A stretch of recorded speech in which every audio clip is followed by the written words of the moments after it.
going where I belong. Welcome to my studio. This is a quick virtual tour, and I would just like to take a very special moment to thank Brandon Drury and RecordingReview.com. Their community helped me make all the basic decisions about what I was and what I wasn't going to do, what I was and wasn't going to buy to put in this studio. I'm going to try and keep it short, so here it goes. So I ripped down a wall. It was going right down through the middle of these two tiny bedrooms, and I made one big one. But not only did I gain the extra space and the floor space, but I had a golden opportunity to section off the corridor that led to the studio and make a new wall. And basically this, which used to be a hallway, has now become my storage space for all the cables, all the instrument cases, and I even have a glass glass shelving unit in here, and there's like a bazillion tiny adapters and everything you could think of, mics, is all hiding in there.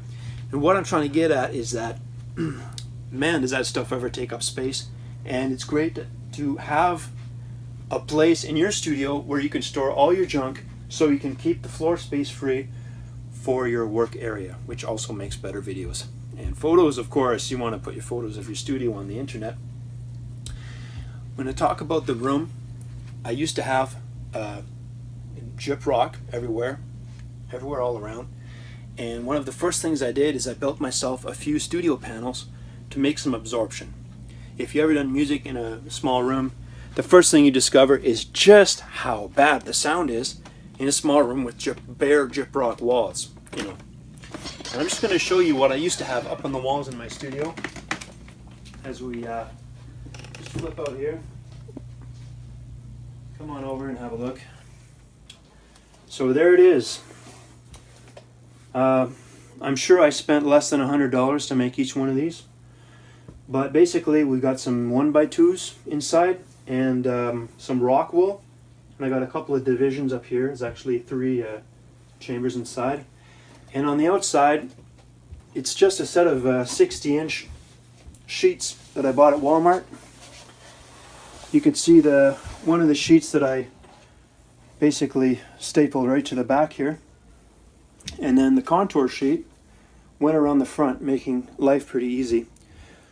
This will make your room sound nice and dry. Good for drums.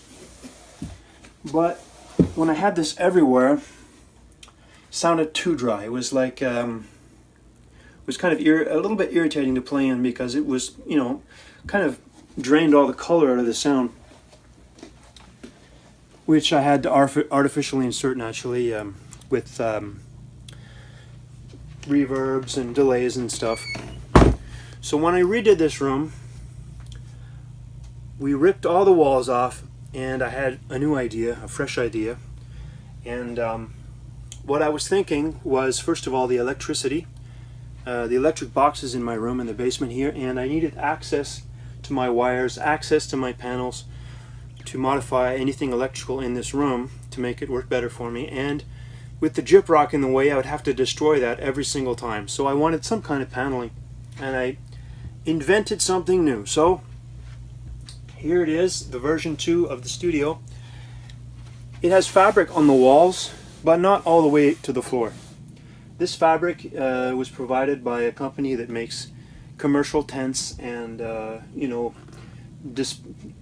displays and like expositions and banners for ski hills. Anyway, this fabric, which is non-flammable, is not as soft as the sheets that I had on before, and it reflects a little bit of the high end back in, so this room sounds less dry. And all the rock wool in this room is no longer up against the wall, it's in the wall, in the ceiling, everywhere. So when the sound comes and hits the fabric, it goes straight through into the rock wool and kind of, drinks it up. So I managed to get a room that's, fairly controlled, has a little bit of high end, and it's almost perfect for me. It's like almost no echo, but not too dry.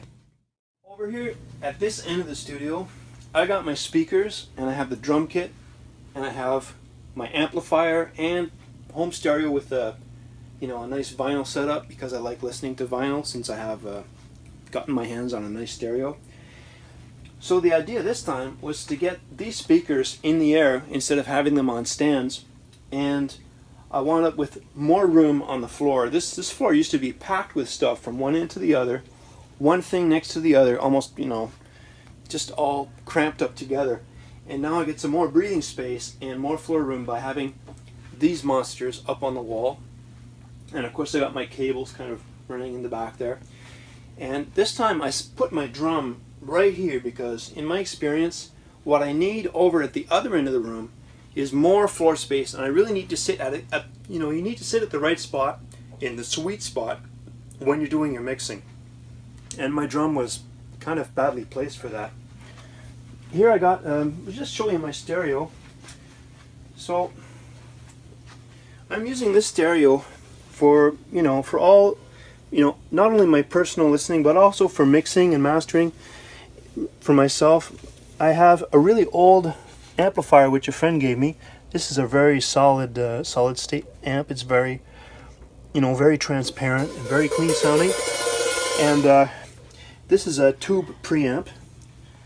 Does great job on vinyl, and the speakers they're kind of the bottom of the line Dynaudio hi-fi home stereo speakers, but having used them a lot, I found that the bottom end is pretty flat, pretty sweet sounding, and the high end is so defined that I usually find all the problems that I need to find and correct listening to these speakers. Someone else with a hi-fi stereo at their house will appreciate the sound of my album, and someone with an iPod with compressed sound will also get a great result from me mixing in these things. Down here next to the drum, I pulled this thing out of the storage. This was the old preamp, and now I'm using it basically with the same stereo, sending the sound in here. I get to use it as a headphone amp, which is super, a super practical move for the drummer. With his headphones in here, I can practice and I can mix and I can jam, and without having an extra set of sends out from my sound card. Right here I've got a Roland controller and a Roland keyboard stand, which dates back to the 80s, and it was the last one they had in the store. They sold it to me. I said, put it aside, I want this baby. And I've got right here an even older piece of equipment. This piece of touring case wood goes onto a piano, a CP80. If you know what a CP80 is, you can Google that, but it's a big piano that divides into two. You got the harp on one side and the hammers on the other, with some preamps and some XLR outputs, and it's the only piano of its kind that goes on tour. I have one upstairs, but I'm using the road case as a desk, and I'm holding it onto my Roland keyboard stand with an Irwin Quick Grip from the hardware store. Since I re-put the studio together, I've been having this thing standing on the edge of two folding chairs, and what I really liked about it was the fact that I could take it away anytime, which you cannot do with one of these 400-pound studio desks, obviously. And also it has a lot of room, and it's kind of color-wise, pretty subtle and studio-like, I might say. And here at the heart of the studio, I have my studio box, which is a bit of a mysterious piece of equipment, but basically all I did was I took all of the core elements of my studio, which involves a lot of interconnected cable, firewire, and USB, and is a real pain in the butt to move around normally.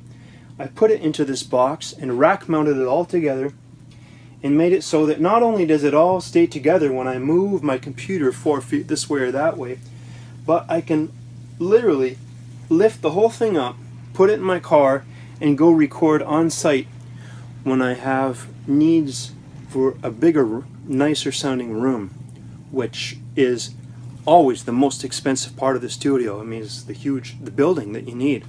I don't need a big building, and if I do, I'll probably only need it maybe once or twice a year at most. So I can take my studio with me out there. So in the studio box, I have a double quad core Mac Pro, and underneath, rack mounted all together, I've got an Apogee ensemble and an ISA 428, which gives me 8 channels of really nice sounding audio. I have no tube preamps, but I haven't really needed them yet. In the box normally, I would have this thing on the inside of the lid, and I would also have this controller for a little bit of live EQ. I just use it to control main stage mostly. And I have a Universal Audio satellite quad.